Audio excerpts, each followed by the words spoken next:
Assalamualaikum warahmatullahi wabarakatuh. Halo anak-anak, pada video kali ini Bapak akan menjelaskan tentang pengumpulan data dan penyajian data. Oke, kita ke materi yang pertama. Pengertian data. Nah, data adalah keterangan yang benar dan nyata. Jadi tidak ada yang bohong ya. Kalau dalam data ini keterangan yang benar dan nyata, tidak hoax. Kemudian ada jenis-jenis data. Jenis-jenis data ini, yang pertama ada data primer, adalah data yang dikumpulkan peneliti secara langsung ya. Secara langsung, jadi datanya dikumpulkan oleh peneliti secara langsung. Kemudian ada data sekunder, adalah data yang dikumpulkan peneliti secara tidak langsung atau dari orang lain, bukan sama peneliti ya, datanya dari orang lain. Kemudian ada pengumpulan data. Nah, pengumpulan data ini ada yang berbentuk pengumpulan data secara tes ya, dari ulangan, PTS, PAS ya, untuk mengumpulkan data nilai-nilai ulangan ya, hasil ulangan. Kemudian ada wawancara atau secara bertanya ya. Data mengumpulkan cara bertanya data-data dari narasumber ya, itu secara wawancara. Kemudian ada angket atau sering kita mengisi kuesioner atau formulir, nah itu disebut angket ya, dikumpulkan datanya.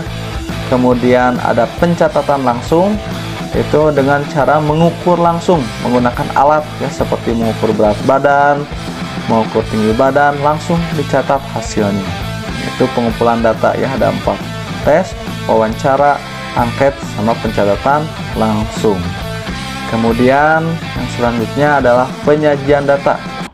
Nah, dalam penyajian data ini yang pertama adalah berbentuk daftar.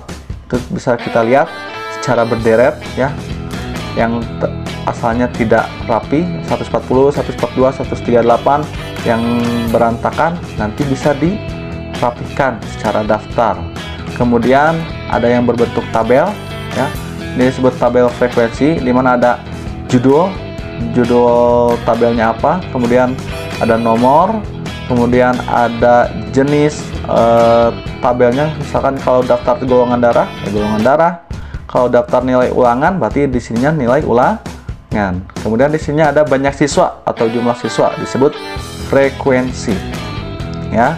Kemudian ada piktogram. Nah, piktogram ini penyajian data secara gambar agar lebih menarik ya. Bisa kita lihat ini ada gambar-gambar lebih menarik ya. Kemudian ada penyajian data secara diagram batang, kemudian ada penyajian data secara diagram garis. Ini contoh-contohnya.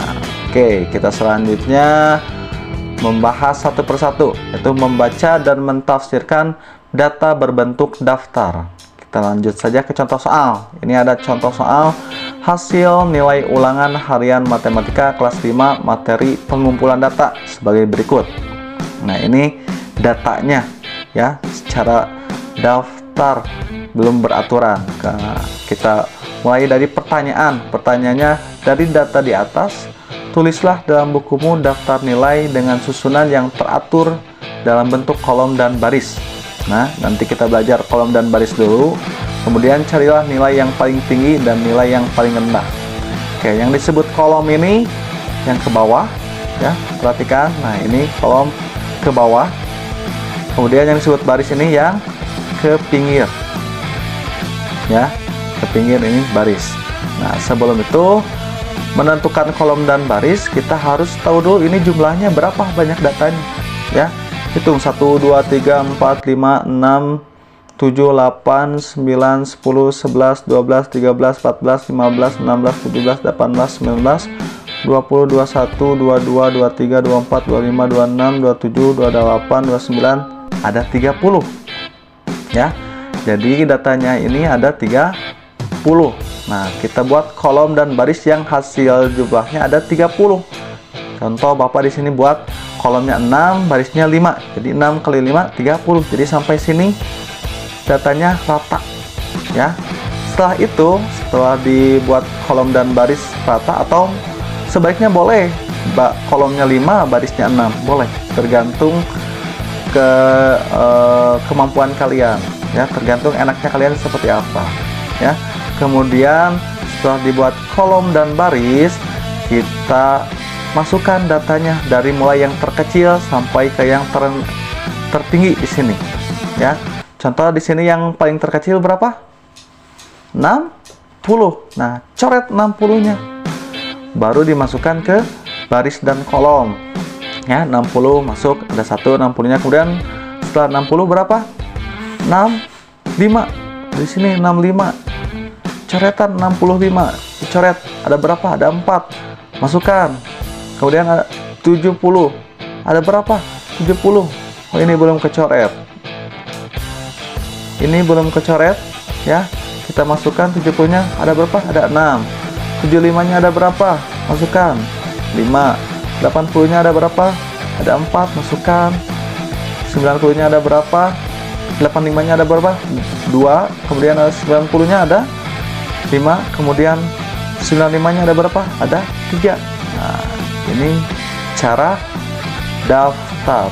Setelah seperti ini datanya, kita tafsirkan satu persatu. 60-nya ada 1, 65-nya ada 4, nilai 70-nya ada 6, nilai 75-nya 5, 80-nya 4, 85-nya 2, 90-nya ada 5 siswa, 95-nya ada 3 siswa. Nah, seperti ini ditafsirkan data ininya.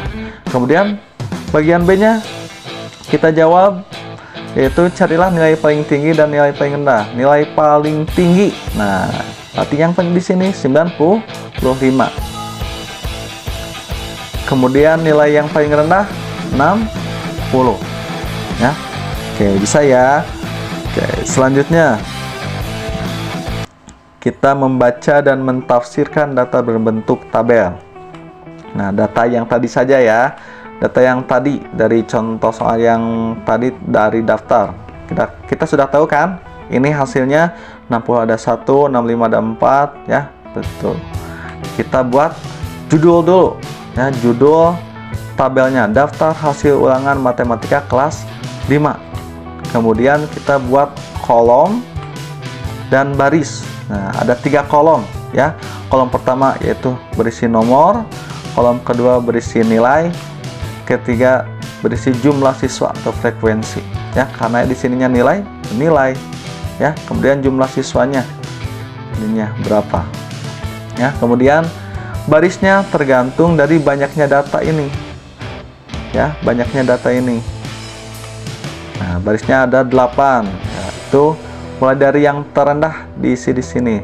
60, 65, 70, 75, 80, 85, 90, 95. Ya. Tinggal dimasukkan. 60 ada 1 siswa, 65 ada 4 siswa, 70 ada 6 siswa, 75 ada 5 siswa, 80 ada 4 siswa, 85 ada 2 siswa, 90 ada 5 siswa, dan terakhir 95 ada 3 siswa. Jumlahnya harus sama dengan data yang di atas, yaitu 30. Nah, kalau sudah jumlahnya sama 30 ini berarti sesuai ya, tidak ada kekeliruan dalam menyajikan datanya ya. Nah, bagaimana sudah bisa menyajikan data dalam bentuk daftar dan tabel? Nah, kalau sudah bisa, alhamdulillah. Kalau belum, ya latihan terus ya sambil dilihat video ini. Kemudian ada membaca dan mentafsirkan data berbentuk gambar atau piktogram ya. Di sini ada contoh soal. Siti dan teman-temannya hampir setiap hari berkunjung ke perpustakaan. Mereka belajar bersama di perpustakaan. Perpustakaan Siti menyediakan fasilitas meja dan kursi untuk belajar, dan setiap siswa diberi kesempatan untuk meminjam buku di perpustakaan. Berikut data peminjam buku di perpustakaan. Nah, ini intinya. Berikut data peminjaman buku di perpustakaan. Ini datanya. Hari Senin 25 siswa, Selasa 20 siswa, Rabu 30 siswa, Kamis 15 siswa, Jumat 10 siswa, Sabtu 45 siswa. Nah, dalam piktogram kita buat dulu kesepakatan ya, bahwa satu gambar ini mewakili berapa orang ya. Contoh ini satu gambar ini mewakili 10 orang atau 10 siswa ya. Gambar ini mewakili 5 siswa. Biasanya piktogram ini jumlah-jumlahnya disesuaikan dengan apa yang kita sepakati gak satu gambarnya. Kemudian buat dulu judul ya, data peminjam buku di perpustakaan SD Nusantara 1. Setelah itu masukkan dalam bentuk tabel seperti tadi ya, hari Senin, nomor hari peminjam ya, hari Senin ada 25. Berarti gambarnya berapa kalau 25? Dari gambar ini, dari gambar mewakili 10 orang dan mewakili 25 orang. Nah, 25 berarti gimana? Nah, 25 berarti 2 gambar yang mewakili 10 orang, 1 gambar mewakili 5 orang. 10 tambah 10, 20 tambah 5, 25. Dan begitu selanjutnya ya, dalam gambar. Piktogram ini agar lebih menarik ya, disajikan agar lebih menarik karena ada gambar-gambarnya. Kemudian membaca dan mentafsirkan data berbentuk diagram batang. Nah, dari data yang tadi saja contoh ya, data diagram batang contoh ini ada piktogram yang tadi ya, Senin 25 siswa ya. Yang pertama sama membuat judul ya dalam diagram batang. Kemudian buat diagram seperti ini ya.